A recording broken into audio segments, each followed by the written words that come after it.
Actually, I had the idea when preparing for this session to have different views on that topic.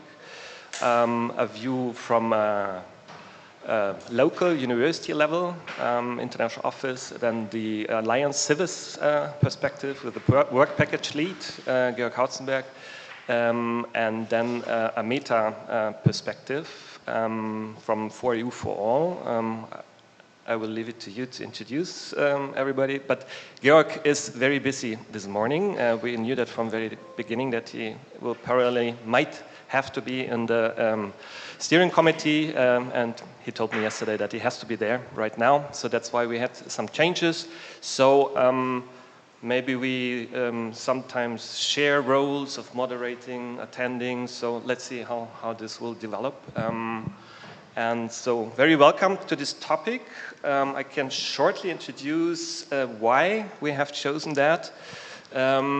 Looking back to the last 3 years, we always were talking about BIPs, and again BIPs. And this time it was clear that we didn't want to repeat it again because I think we shared what we wanted to share. And look for another topic, and looking into the discussions with perspective to the next Erasmus program, 28 to 34, and also coming to a time when it's about reporting, talking about impact, and so it was clear that there is this topic quite present at the moment in many fora to get discussed what we actually really understand when we talk about mobility. And since the last years were characterized or can be characterized by only a few definitions that are clear from the Erasmus guide, from the Erasmus program, like the semester exchange, like blended intensive programs, like short-term mobility. And at the same time, Alliance is rushing for that 50% goal, which everybody says not possible to reach, but somehow it's clear that we have to come up with some results. And during that, or in this framework, we could see or currently see that there's quite a more and more blurred understanding of what we count, and alliances count different things when they report mobilities, and there's you can feel a need when talking with colleagues from other alliances for some guidance, and so I decided to come up with that topic for today, looking a little bit back where we stand actually, and then what the current discussion is like. And now I hand over. Eric is the person who stepped in as the one that was not foreseen, but it was clear that you will be here, and I'm happy that you do that. So you take over the moderation, and I take over a little bit the perspective from work package lead, even if I'm not the one, but I closely work together with Georg, so I know more or less what happened during the last 4 years, what are the discussions now, and yeah, so let's start. Thank you, Lars. And so, wish me luck. We'll see how this goes. Yes, firstly, myself, I'm Erik Rosenberg, and I'm from Stockholm University, and my role there is the Civis Mobility Officer, among other things. And with us here is from our host university, University of Bucharest, Alina Kristovic. You're the Director of International Relations at University of Bucharest, as well as the Erasmus Institutional Coordinator at this university for 26 years now. Okay, and Lars, you already presented yourself kind of, but Lars Banshoff from University of Tübingen, head of our Civis Mobility Unit.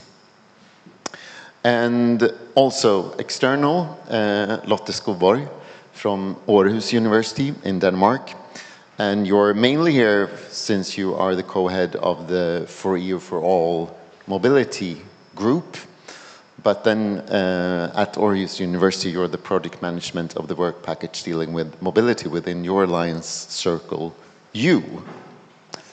Correct. And you're located at the international office at Aarhus University as well.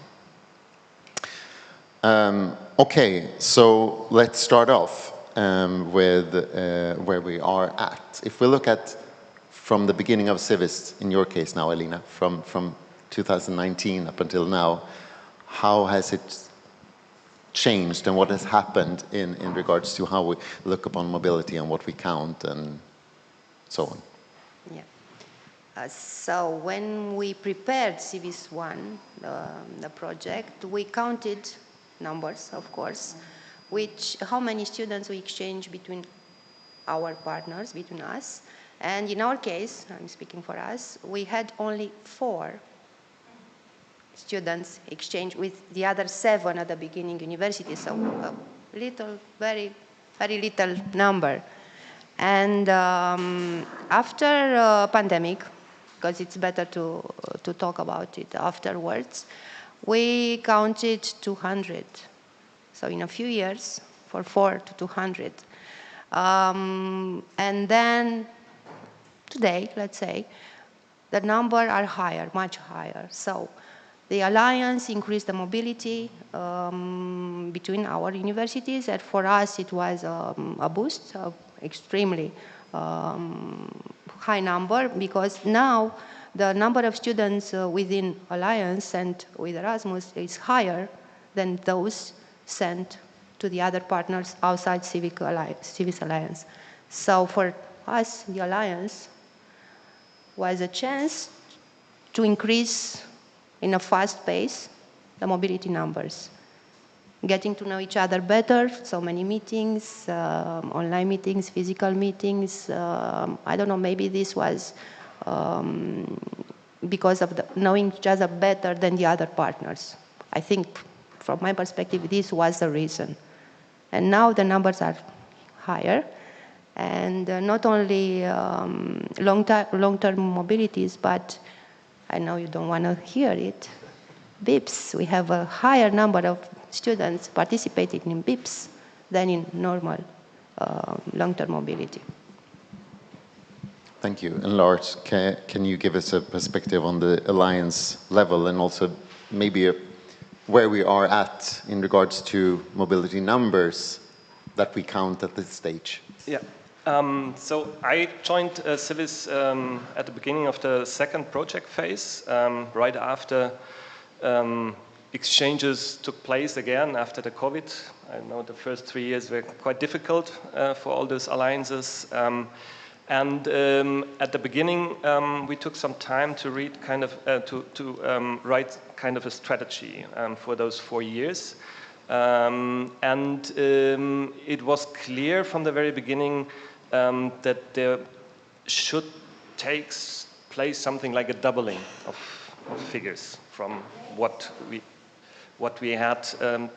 Sorry?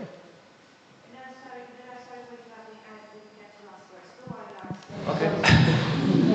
Tiziana, as always. No.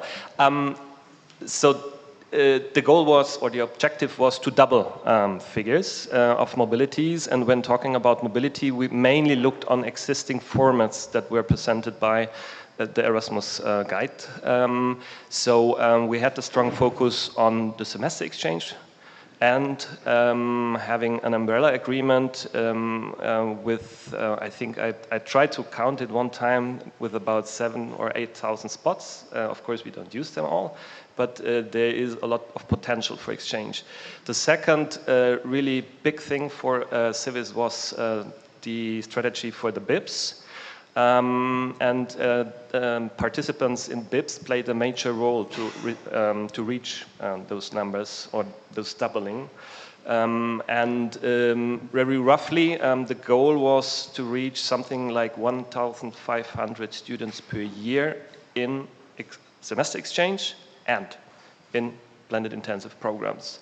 I can't say you the final numbers, it's not that important, but I think we are very near to reach that. If we count, for example, the local participants of blended intensive programs, we definitely reach to 1,500. But now it's already starting the discussion. Do we count those local students because they are not mobile? That shows what we will just discuss. But this is something we reach, but anyway, we are not reaching the goal to double all figures, because a third pillar, virtual activities, however we name it in the end, and again, I think that the discussion will just start. Civis did not reach a similar objective like we did with the real mobility and the blended intensive mobility. So that's where we're coming from, where we are now. Of course, we are very far from 50%, and we're even not trying. Okay. This is a good lead for me to leave it to Lotte. I have two things I want to bring to you. Firstly, I want to just comment on Lars when he told you about the numbers of mobilities within Civis at the moment. Can be interesting to note that it's almost 50-50 between the semester-long mobilities and the BIP mobilities within the alliance right now, and for a couple of years back also. But back to what you said about how we count something else and why we do and so on. Lotte, from the mobility group of For You For All, it's been in place for a bit more than a year? I think pretty much a year, yeah, since May last year. And for those of you who are not familiar with For EU For All, it's an additional project where it's kind of a community of practice for alliances. So in the mobility topical group, which is one of, I think, 20 groups under the For EU For All project, we have more than 60 alliances and Seal of Excellence alliances represented. And the goal of the group was to discuss how is mobility defined, counted, reported, and what are the obstacles to mobility. And what we suspected all along was that it's very different how we define, count, and report mobility, and our discussions have certainly confirmed that, because we are very different in the way, I mean, our ages. You're a first-generation alliance. My alliance, Circle U, is a second generation. We have first-generation alliances that are just working things out. And since we haven't been given like a proper framework for really how to report on all types of mobility, like the standard Erasmus ones, everything that is funded, etc., it's really easy to deal with. International offices have things under control. But all the new, innovative, exciting formats that are sprouting up, we don't really have the means. So it's not just about having a cool tool for registering. You need somebody to register the activities or know that this is actually an activity that counts. So that is, I think, what we're trying to compare. And we've really seen some very big differences in how alliances are doing it. Some being extremely liberal, reporting internationalization at home, so having a guest lecturer. Those students attending the lecture will be reported as virtual, because that's kind of the only category where it would fit. So it's kind of random how alliances do, and since we suspect we're being compared, also when it comes to applications and funding, this is kind of a worrying tendency, and it's also a waste of time. Every alliance coming in every year, reinventing the wheel, instead of having a little bit more of a proper guidance. And that's kind of where we are right now, finding out what sort of guidance do we want. Maybe something that still allows for creativity, but not limiting us to what we do. And then again, if I may add just a second thing, it's also related to the target. So the 50% target kind of incentivizes behavior where you would count as much as possible and not be too critical about what you include, and also the scope of what you can include. So we were invited to discuss with alliance coordinators recently in Brussels from the Commission, and there they were also asking us, okay, is it only alliances activities that count? Should it be all Erasmus activities or all your mobilities? So that's also an interesting question that you can consider, whether if alliances are indeed motors of change, so all the mobility that is created, not necessarily between alliance partners, but also just from the activities that the alliances inspire, maybe that would be fair to count that as well. So again, targets and scope also influence the way we define and count mobility. So it's an ongoing discussion. I think worth noting here is that part, I guess, of the success of the increasing of mobility within Civis so far is that the BIP format was constructed not by us, but by the Commission and the Erasmus program. So it was more or less just for us to start implementing it, which had its hurdles as well, but still it was a framework already in place. This is where the discussions in the For EU for All group always comes back to that we don't have this set frame, at least not yet. And potentially is that something we would want if we would ask the Commission in the future? What do you say, Lotte? I think where the discussion stands right now, and we haven't really concluded anything firmly, is that we would like more of a kind of a framework and guidance. So I think for some of the newer virtual formats, I think we don't really have much guidance.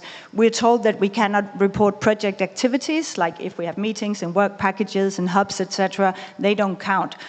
But I think it's a gray zone where some possibly count some of these meetings, and if some people who are not really engaged in the project participate, should we count them too? So it's complicated really, and requires careful thinking. But yeah, we would like a little more guidance, a sort of framework. But again, it's a work in progress on how to create such a framework. And Alina, can I ask you, if we enter this virtual, let's call it experiences for the moment, into the mix, how does that fit into your work and your managing of the international office? Is there room for this within the scope you have with your colleagues, or how does this fit in? A challenging question. Also, as Civis was a challenge as well for my office. We had to grow in numbers. We have to put in place procedures to plan carefully the budgeting, the mobilities and everything. There is room, of course. There's a place. And from my point of view, it's more or less natural what is international to be within the international department as well, in order to better count, if we need to count figures in the end, this is the place where we can gather all sorts of mobility, virtual, physical, not only Erasmus, normal, straightforward one semester, but all the other possibilities that are in place. And as for the question, are the local students counted or not countable? Tricky question. They participate in the virtual meetings, so why do not count them? Because they are there. And from our point of view, for example, our students are really interested in the BIPs. I'm sorry, Lars, I know you don't like to hear about BIPs too much, but in our case, we have, as I said, more students in BIP than in others. So there's a tendency for our students to attend these sorts of courses, types of learning, because, I don't know, it fits to their interests more. And as far as I noticed, it's also because of the interdisciplinarity of the themes, cross-disciplinary ideas, and maybe this can fit in the international department as well, but we need to grow as well. Saying about, thinking about numbers as well, we were a little team at the beginning for Erasmus. Now we tripled the team for Erasmus. So all the numbers should be increased at all levels in order to support. Even if we talk about virtual doesn't mean that it's really easy to do that. We need the support from other structures within the university, our or the others.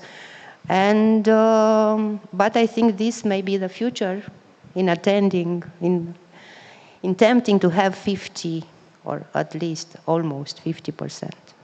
Yeah. Thank you. And then I turn to Lars, and I'm going to pick up a few things you said, Alina. If I remember them correctly. Sorry, I lost it.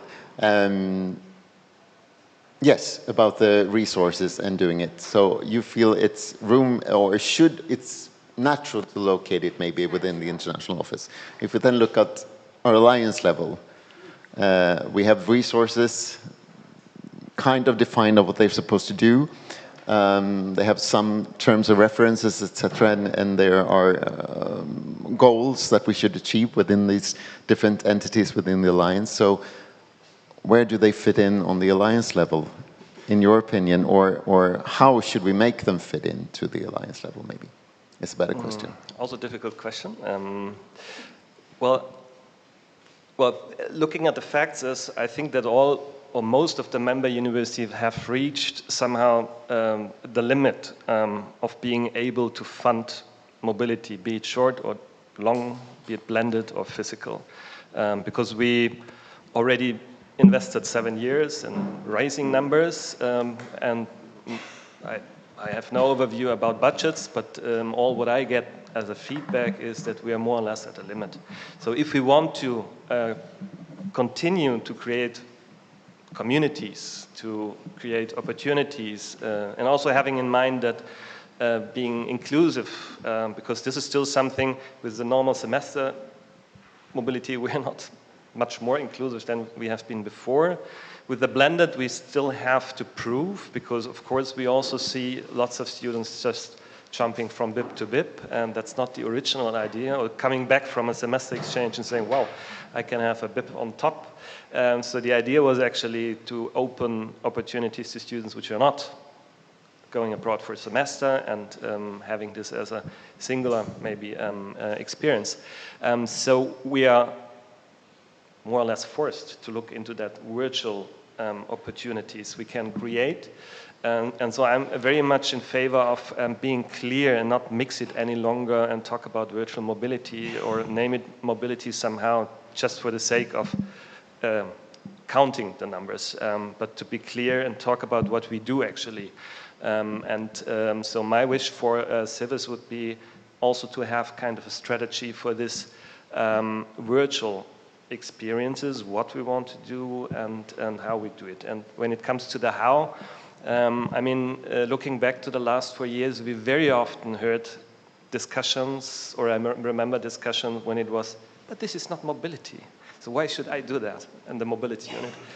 Very clear, normal reaction, because it was never done in mobility units to have virtual exchange or virtual learning formats to manage. Yeah. So, but then we should remind why we are here and what it's all about with the alliances. Alliances are here to change things, to introduce change processes and do things we have not done before. So that's, I think, we sometimes forget in our daily and very pressed working days in life. And of course, it cannot just be said, okay, this is on top in the mobility unit or here or there, but there is a need to be to have a support structure somehow and to be clear what can be done or should be done on an alliance level, but where also the universities have to step in and make clear what are responsibilities internally. So yeah. So the goal being for us as an alliance and all the alliances is to what is the phrasing, transform higher education within Europe, and this is, well, a very good example of how we need to transform what we do, and we need to transform it together. And then one comfort might be in this kind of hard job sometime is that when we meet with the Free for All mobility group, we realize that we are all in all, is it 73 alliances, 73 alliances, are frustrated or kind of challenged by this. And for the future now, what is the next step? What's happening in the Free for All group, and what is the scope for the future now? Oh, that's a big question, Eric. I think, well, going back to the definitions, having a clearer framework and definitions of as well what meaningful virtual activities, let's call them that, or internationalization of the curriculum. There are many different words for something similar. So having a kind of maybe a clearer vocabulary, so we agree that we talk about the same things. So in the group we have, we're in the process of creating a so-called think piece about how to define mobility. And you're both members of the group, so we've discussed sometimes that the real deal, the gold standard, is the semester-long mobility. That's what everybody wants, but very few do. And for budget reasons and sustainability reasons, we can't send all our students abroad. So we have to sort of fill the shelves in our little store with more products. And the discussion is right now about what formats virtual are impactful, meaningful, what kind of learning outcomes are associated with the various virtual offers. And I think that's what we're discussing currently. And this is obviously a very difficult situation because we are not pedagogical or educational experts. People do research in these things like COIL and other kinds of virtual exchanges, and what the difference is about virtual mobility, where you do take a course at a partner institution and transfer credits, but you do the course virtually, or virtual exchanges, where two professors share or create tasks within their respective courses, but they create the content, the students are examined at home, there are no recognition or credit transfer issues, but there's still an international exchange and experience, and hopefully something meaningful comes out of it for the students. So we're trying to find our way through this maze of different and overlapping terms. We're hoping that with the help of some experts who do research on this, that we can be a bit wiser, and I would like to put in a little plug for a webinar that we have next Friday with another topical groups in the For You For All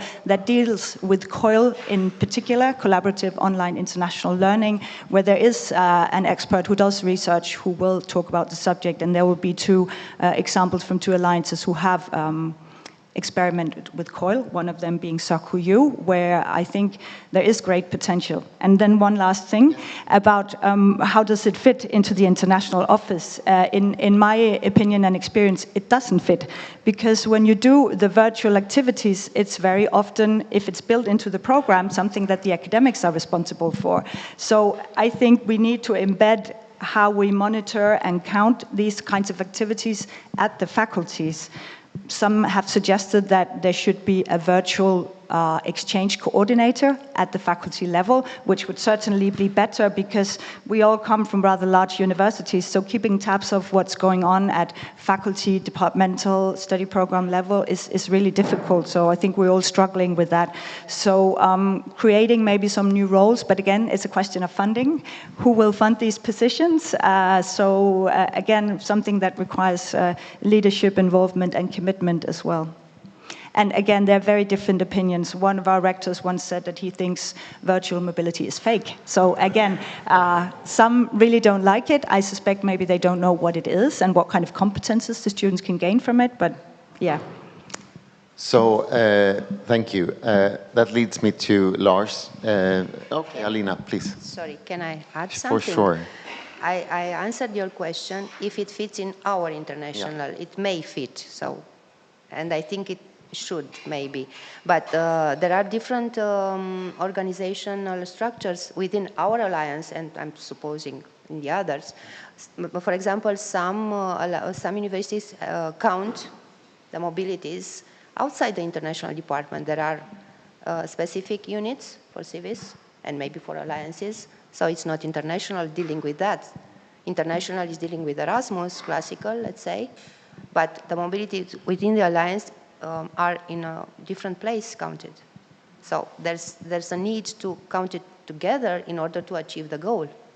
And I think this is another challenge for us, because we are structured. In our case, we have civis mobility within the international department, but not everybody does it like we do. So it's a challenge. But I'm not saying we have the perfect formula, but we have to think we are different, but we have to find a way together to achieve the goal. Sorry for it. No worries, thank you. So, it's not fake, these activities, and it demands work as well as the physical mobility does. So this is like something we can agree upon.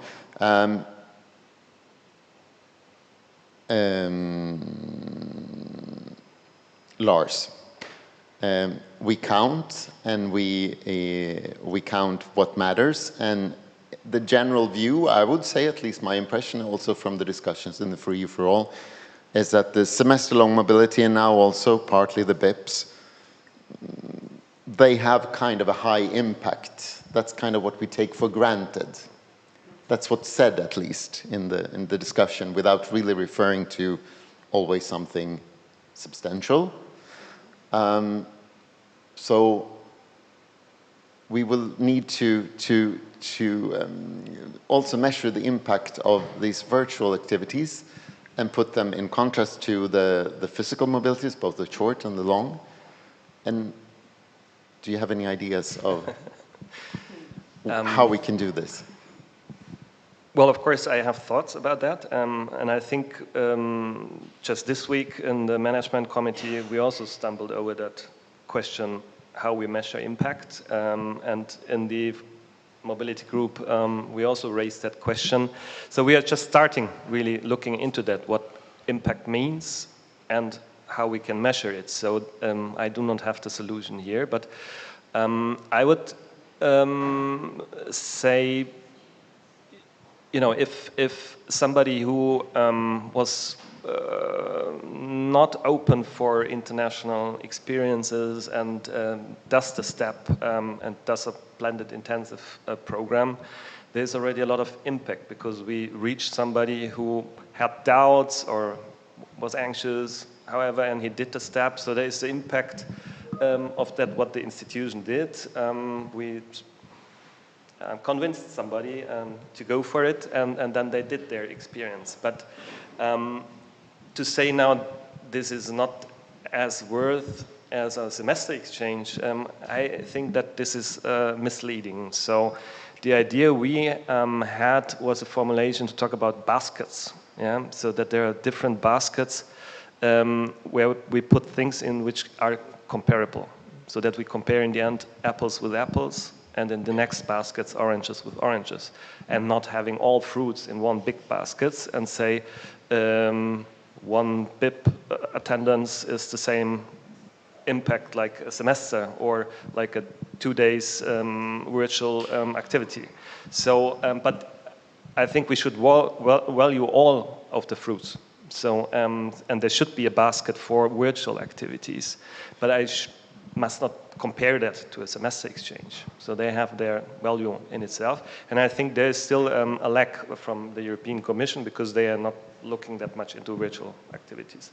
So, and I think the blended intensive programs have been like a compromise as a step forward between virtual mobility exchange, I don't want to say virtual mobility any longer, virtual exchange and the semester-long exchange. So yeah, but there's definitely work to be done, and I'm happy that we address those questions. So it's rather an open question also here.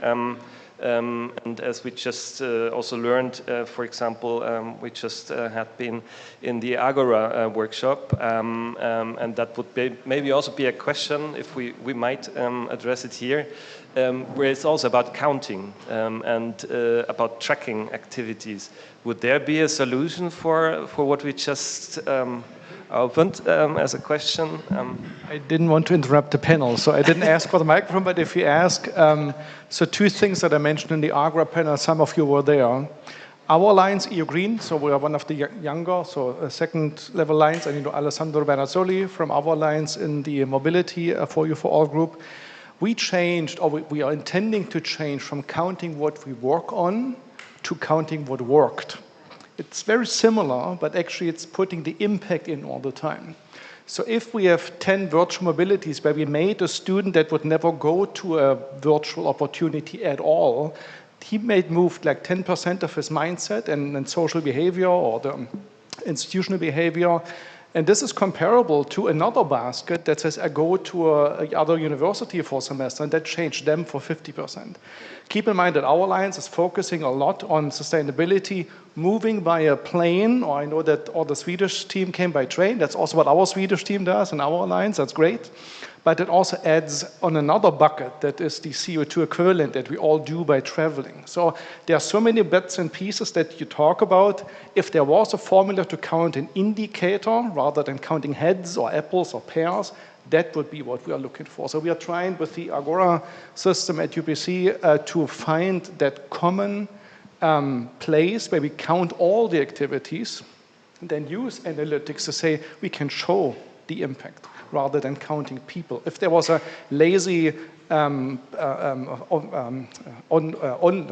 there was a lazy lecture given at a specific place to 20 people, that may be less impactful than a very engaging sustainability talk that reached 200 people online. So that's the thing that I want to always make, count what works and what was impactful, and then you need to understand what the impact is. How do you count it? What is impact? It's difficult, takes more time. The EU shied away from asking for impactful measures, and they went to numbers, output and outcome figures. We should try to go back in our experimental role to really try to count impact. That's my motto, and then back to you. Thank you very much. That's very impressive that you're already a step further, I think. But you show that it's possible. So, yeah. Yeah, I think you made a really good point that the same activity might have different impacts depending on which person we're talking about and whether that impact is short-term, mid-term, or long-term. So if we really wanted to follow through, we would need to kind of survey people or do qualitative interviews at intervals like we do with our graduates perhaps when they graduate, and then we come back after 5 years and ask them to determine like employability being an indicator about how successful our education of them was. So again, there are so many ways that you could define what impact is for the individual student. I think we're seeing the impact at the institutional level, how the alliances have transformed the way we work. Whether it's going to transform European higher education, it remains to be seen. Sorry for being German. So impact is always long-term, right? So short-term impact is what output is, right? Outcome is mid-term impact, if you say so. So that's the main definition. When people use the impactful wording, we start already talking about different things. So impact should be 6 months in ahead. So what we, just add on this, is when we run an event now, we are planning on not only sending it in a questionnaire 1 week after, how did you like it, what did you learn, but to do a questionnaire before, because you can only measure the advancements of a person if you know where they came from. If they were already very elaborate on IT, that's my field, and they only switched to a little more, then the impact was not as much. But sometimes on research, we want to reach to the highest goal of researchers, so that may be more impactful. And then we have another questionnaire 6 months after the event. So we collect this, that's why we collect the people and their gender and their interests. And then 6 months later, we automatically send another questionnaire trying to compare what's their long-term behavioral change. So that's what I meant with impact, sticking to the long-term vision as long as we can. It takes more time, I know, it's more effortsome, but it's worth it if we talk to the EU. So we're back to the resources, but the funny thing with the Erasmus program, I mean, you're kind of surveyed the moment you touch foot in your home country, like the day after you finish your Erasmus or your 2 days abroad, and I've always found it a little bit laughable that they're asking about the impact on your institution after you've been away for 2 days, and you ask pretty much on the same day what you think the impact will be. So again, it's definitely a concept that also requires more linking it to the definitions and the targets and what we want, because I think we can all agree mobility is not the end in itself. We do mobility or exchanges internationally because it gives students competences, their learning outcomes, and then some sort of impact. So again, a resource question, how we can actually narrow that down. And I like what you said about counting the impact. In our alliance, we're talking about impact narratives, I guess, kind of fleshing out what works, what are the mechanisms that are most impactful. Okay. So the Commission gives us some definitions, set some goals. We struggle to attain it, to follow it, to count the numbers, to value the impact. But what about motivation of students? Somebody asked the student, did somebody ask the students why do, or if they want to be mobile, if they are able to be mobile? This is a tricky question, and I thought a little bit during the past few years about that. We asked some students what are their motivation for attending so many BIPs, and I think there's a false idea that they want to be collectors of certificates. It's not. And I may have an answer with a short story. A few months ago, we had an educational fair, so we opened the doors for potential students, to the high school students. And there was a question at the CV's booth where we presented the Alliance and the possibilities they have. And the question was that, is it possible to attend many BIPs? And we said, why? Yes, it's possible, but why? It was a question. Because I cannot afford to be away 1 semester long. We didn't ask why, money reason or other types of reason. And I find it interesting to discover several other universities, other professors in a short period of time, shorter period of time than 1 semester to traditional courses and so on. Maybe motivation can be linked or, I don't know, analyzed towards the goals, the target, and the impact. We don't know exactly what motivates most the students in being mobile, in any type of mobility. But we should consider that a little bit, not only us, European Commissions and the others with the definitions, let's say. Thank you. Lars, you go ahead. I don't have a question ready for you. I've seen Lotte have taken some notes. Do you have something you want to say on that note? I think it's a good question about the motivation, and I think the students in general have many concerns when it comes to physical mobility, and at my university I think about 6% of a student cohort will ever do an Erasmus mobility, and we recently did a large qualitative study, and one of the surprising, I mean not unsurprising, is that financial issues, housing, credit transfer, etc., but they were also fear of missing out of what was going on at home when they went abroad. That was kind of mind-boggling to us. I guess it will be to many of you who enjoy international encounters, but students, you know, I don't know if it's a new generation who have more an issue with, I mean, they need to belong somewhere and be part of something, and if they go abroad, they are afraid that they will drop out of that valuable something that they have built up as new university students. So, I mean, they're new and different concerns, so it's interesting to know about these things. We'll have it translated in English soon, I think, and we'll be able to share. But yeah. Motivation is good, but I also think that, I mean, we don't ask students about everything in the curriculum, what they want to do, and I think here virtual exchanges that are built in as part of the courses is a way of embedding international experiences where students are just presented, okay, if you want my course, this is what we're doing. So I think looking at the competences that students can potentially gain from doing international exchanges also virtually is something that yeah, we don't really need to ask them about. Somehow we will also just serve it to them on a silver platter, and hopefully they will learn something valuable.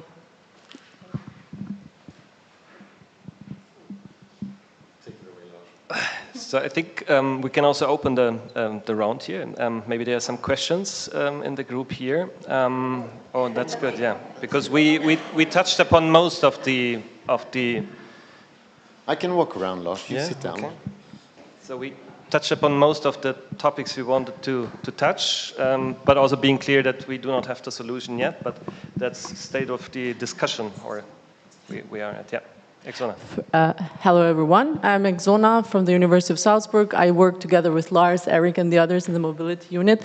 But I thought, in general, the discussion is super interesting. Thank you so much for your insights. It also opens our mind to see what's important for us in the future and where to work on. From my perspective, I think it's very important to also go beyond numbers, to focus on the impact, and thank you so much for sharing your experience. I think we should think on that direction in the future. We should not forget the main goal, not the main goal, one of the goals, which is civic engagement. We also have to see are these mobilities impacting our students long-term, opening their horizons also in the way they live life or engage in other activities in life? But maybe stopping a little bit on what was shared from the other alliance perspective, maybe if I might ask you, I'm so sorry for the name, I didn't remember.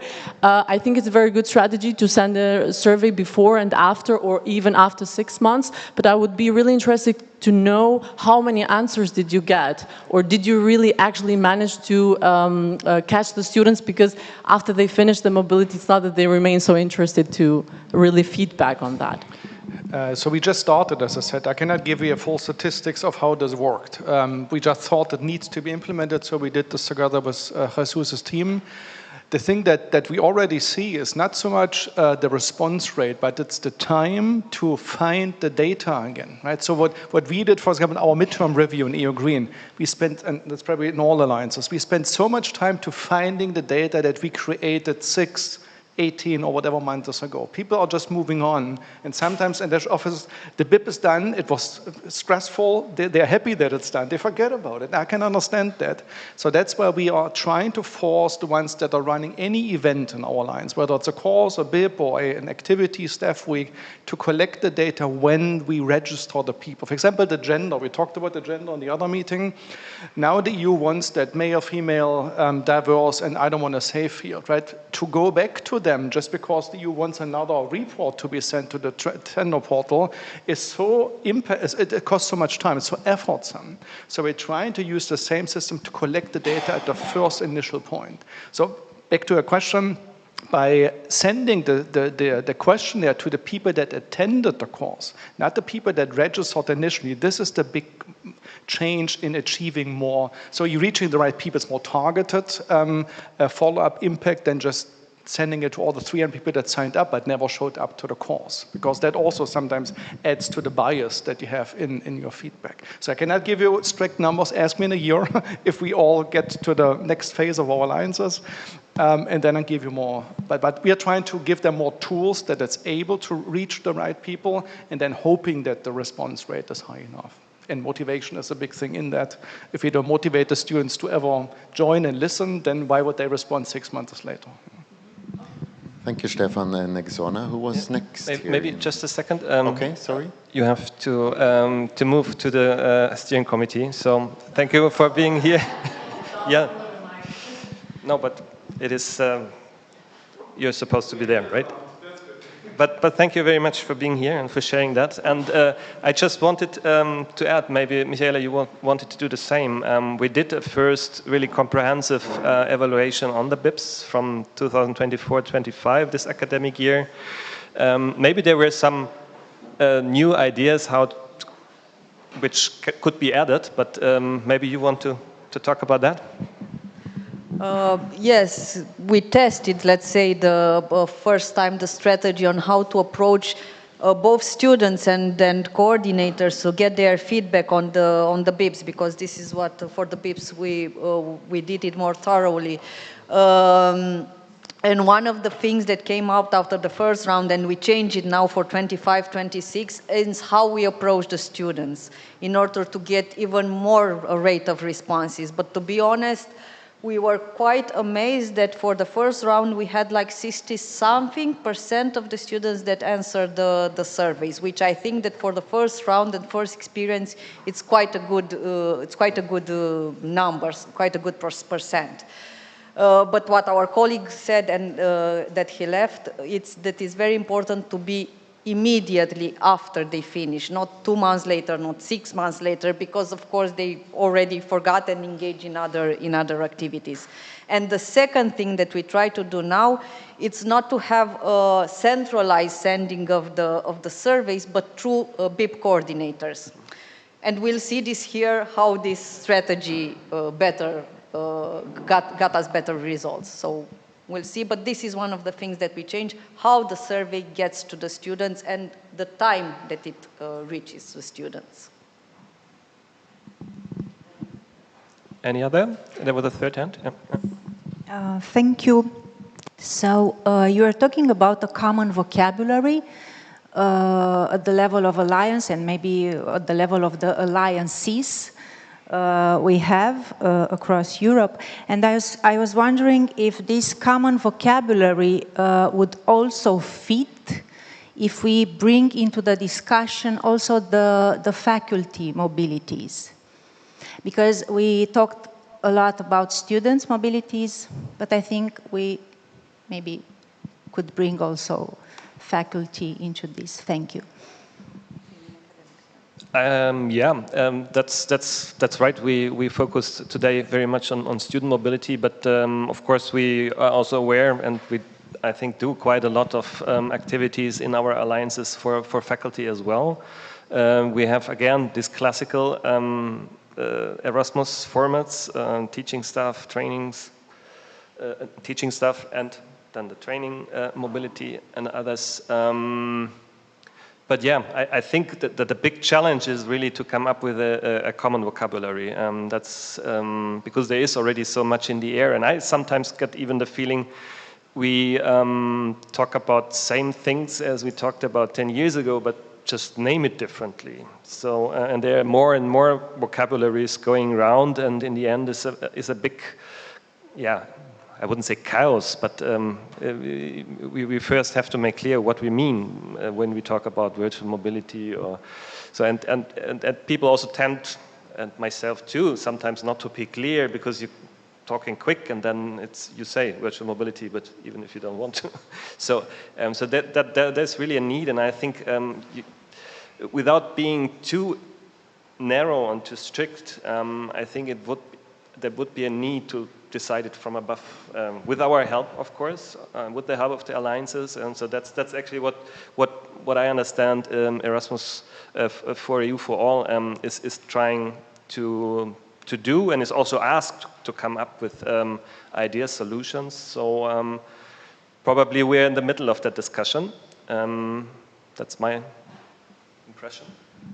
Yeah, I agree, and that's what you referred to as the basket. So we don't need a strict definition for every single type of mobility necessarily, or virtual exchanges or international encounters or whatever you call them, but lumping some examples into these baskets and saying, okay, these are perceived to be impactful, meaningful, so we want them to count.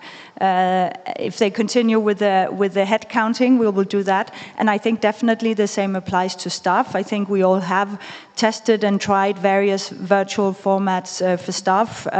During the pandemic, we had virtual staff days, or actually a virtual staff week, which was quite successful at the time. We've had early career researchers having like generic online exchanges on career services, etc., and that works quite well.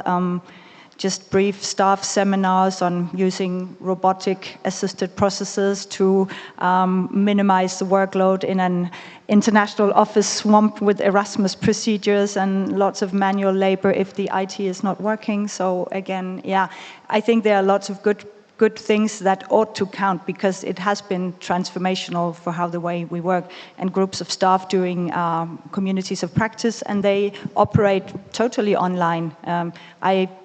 So that will also be virtual activities that count. I just wanted to ask another thing.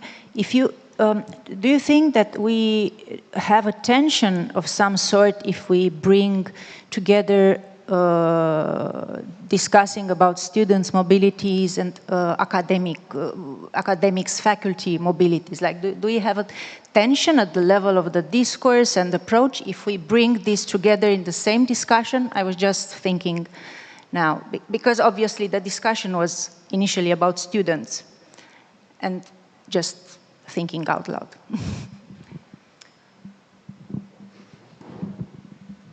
Yeah, in my opinion, I think staff international activities are easier because, yeah, it's not courses, there are no credits and stuff, so I think it's easier to manage. Good morning, everybody. From associate university partner, University of Sfax from Tunisia, our colleague from Germany, I guess he spoke about evaluation or assessment of mobilities, and it's downstairs activity of downstream activity of mobility. But upstream, we have to prepare the mobility for students, especially from African countries. So there is big problems to make mobilities from Africa to Europe, and there is not a big number of mobility from Europe to Africa. We have to guess and to have some ideas about this. For example, visa procedure. It's very also for staff and for professors. So we have to make some solutions for those cases, especially if we have the convention that the mobility can promote higher education system and comparability between higher education system between Europe and Africa. So it's very important for us, I guess for you, and to build the community of civis. Thank you. Thank you. We have someone here before. Okay. I just wanted to answer to her question. Thank you, Tiziana. I don't know, I will look that way because I want to answer. Okay. Going back a little bit to your question about some kind of tension, or how do we match the student mobility and academic mobility, and I wouldn't say it's a tension, I say that we should think of them as complementary. And I just give an example, because now we are working in implementing and developing joint education offers. And I will give the example of the masters that together with Athens and Madrid we are doing now. Because of course when we are planning and developing the semester and so on, first thing is that we think of students' mobility per semester, how do they go, what is their path, and so on and so forth. But the second one, which is complementary to this, it's the academics mobility. Because, and I will give you an example, if one semester they are in Athens, they will have teachers from Madrid and from Romania teaching for their mobility in Athens. So academics mobility is also very important in this context. So I wouldn't say they are tensions, but I would say that we should think of them as complementary in these ways, especially when we think of joint education programs.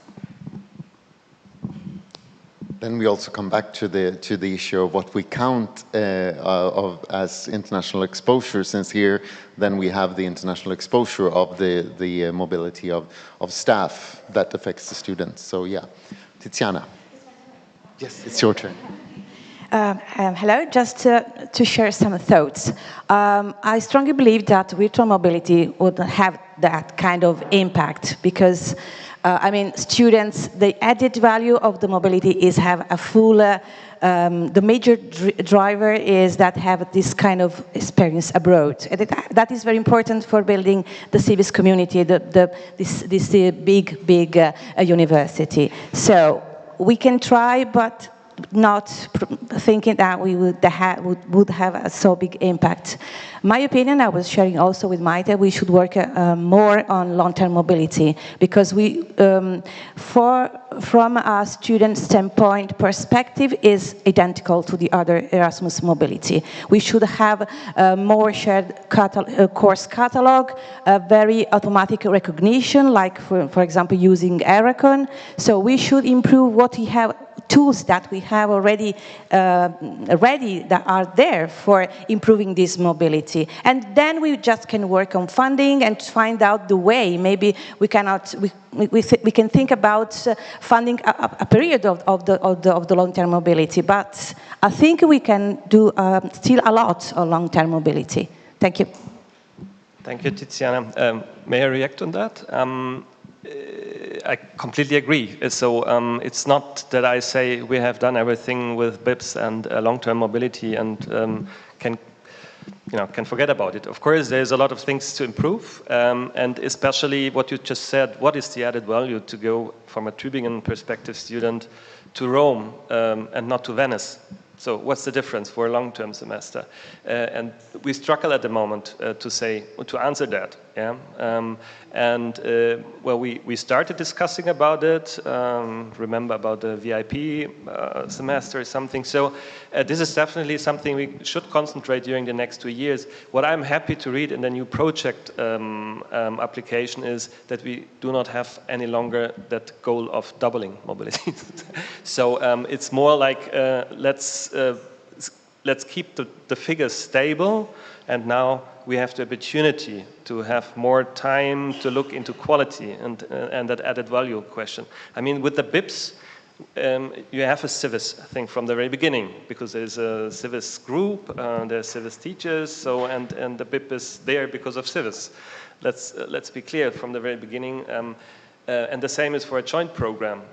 So you have kind of this civisness of those programs, but you don't have that with a semester exchange yet. So there's lots of things to improve. And I also wanted to react to the thanks for joining the discussion. And this is definitely, I mean, we all know that the big challenge is to have enough funding for those mobilities between Africa and Europe. And but you're absolutely right in terms of preparing people to do the mobility.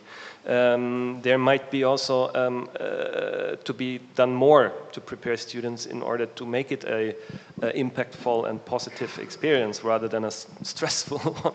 Yeah, but that brings me also back to that virtual things. Of course, I think it is very important to invest more time, resources, money to have more physical exchanges, but at the same time, again, we will have a natural limit of opportunities. So, and there I see in that virtual, let it be COIL, for example, I see so much potential, especially for African-European cooperations, to bring students together into an international classroom. And this is challenging us. Again, you can not just put them into a classroom. You have to prepare them as well. Working virtually is always something else than in real life. We all know that. We meet the whole year long with the mobility unit in virtual meetings. And if we sit around the table, it's a different thing. So we all know that, and it's the same for learning and teaching. So, but I think we have all those capacities to train teachers, to train also students, to take the most out of virtual learning and teaching sessions. Yeah. So I hope that we get forward during the next 2 years to see more of opportunities coming. I think Lotte had a comment on something said. Yeah, that was to the point that you raised, Tiziana, about more physical long-term mobility. I presume you meant within alliances, and we've managed to up our numbers on exchanges in Circle U, but our overall numbers have not grown. So it's kind of, we're just eating inside the same. So we're not actually creating impact, I would say, on a larger level. So the VIP or the quality aspect of it, so what distinguishes the alliance mobility from others, I would say that's where we need to go. So not necessarily more of them, but better quality in terms of, for example, pre-approved course packages for those of us who have problems with recognition. So, for example, in my university, students have lots of mobility windows, but it's not free what they can do. They need approval, and the departments are increasingly strict about it. So having like a list of courses that are pre-approved so that it's less stressful for the students, it's a better experience. Maybe they get a housing offer as well. All these things that can add to improving the experiences, and also dismantling the myth, or it's not a myth, it's a reality, that semester exchange is really complicated and there's a lot of bureaucracy, and yeah.